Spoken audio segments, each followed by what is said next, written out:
So my name is Dr. Travis Zigler. I own an agency called Profitable Pineapple Ads. We're a team of about 11 people, 8 full-time and 3 part-time, and we manage over 50 clients.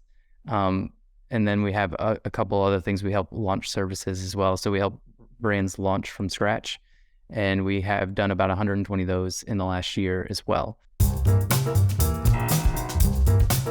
So the best way that sellers can build their audience is by focusing on a pain point. So thinking about what pain does your audience or does your product solve, and then focusing blog posts around that pain point. And when you focus around that pain point, you can then drive very inexpensive Google traffic to that blog post and then have a pop-up there to capture email addresses. Again, don't say, I'll give you a coupon. Say, here's a free PDF guide on pain point. So dry eyes was our big thing. So we'd send them to a blog post about dry eyes, and then we'd give away a free dry eye book that we wrote if they put in their email address.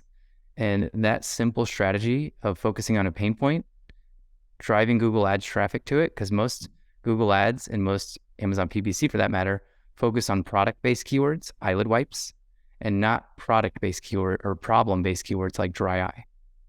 So when you focus on those problem-based keywords and drive Google Ad traffic, you'll get cheap clicks. I'm talking 2 cents to 12-cent clicks to your blog, and then having them opt in their email address. We use that strategy to start getting 200 emails per day in I Love, our brand. For our agency, we use the same strategy, but we don't get 200 emails per day. We get about 5 emails per day.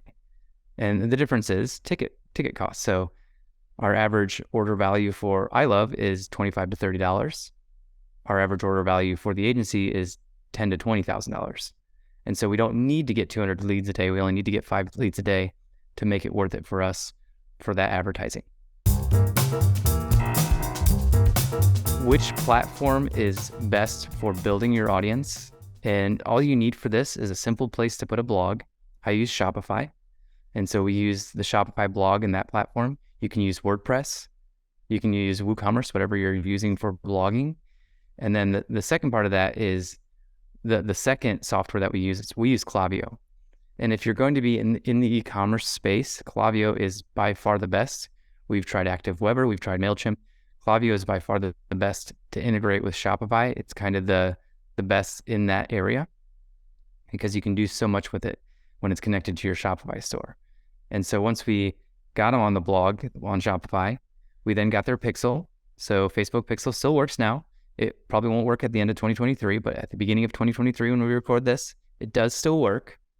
And then we get their email address, we try, and we'll retarget them with Facebook ads. We'll then re-engage them with email through Klaviyo, and we'll get them to buy either on Shopify or over on our Amazon store.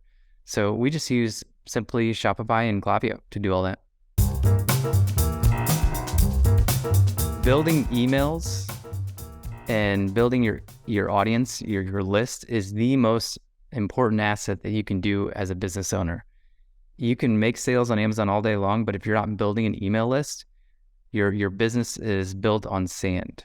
But then when you start building that email list, you then are building your business on concrete or a solid foundation. And the reason I say that is because with email, you can build this perpetual sales machine. And that's what I love to call it, because what happens is as you build your email lists, you're going to make more sales as a result, which then is going to build your email list more, which is then going to increase your organic ranking on Amazon.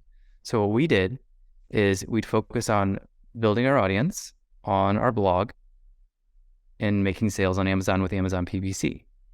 So what we do is we'd sell a product on Amazon. We'd have a call to action on the product. An example would be get 7 free eyelid wipes by visiting this website. They'd go over to a landing page. They'd put in their email address, and then it would send them an email. They'd get on our email list. And then what we'd do, the first email we sent out was, to get your free eyelid wipes, you need to respond back with your address. And so what the buyer would do then, they bought on Amazon. They've now entered their email address. The first email they get from us, they have to respond back to it, which then sends good vibes to Google and Apple. and whoever your email provider is, because you're responding, you're getting a response back from the buyer.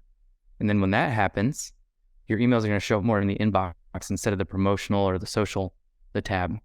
So we're building our email list, we're showing up in the inboxes more, and then we're sending that email list back to Amazon to buy more, or our other products we're cross-selling.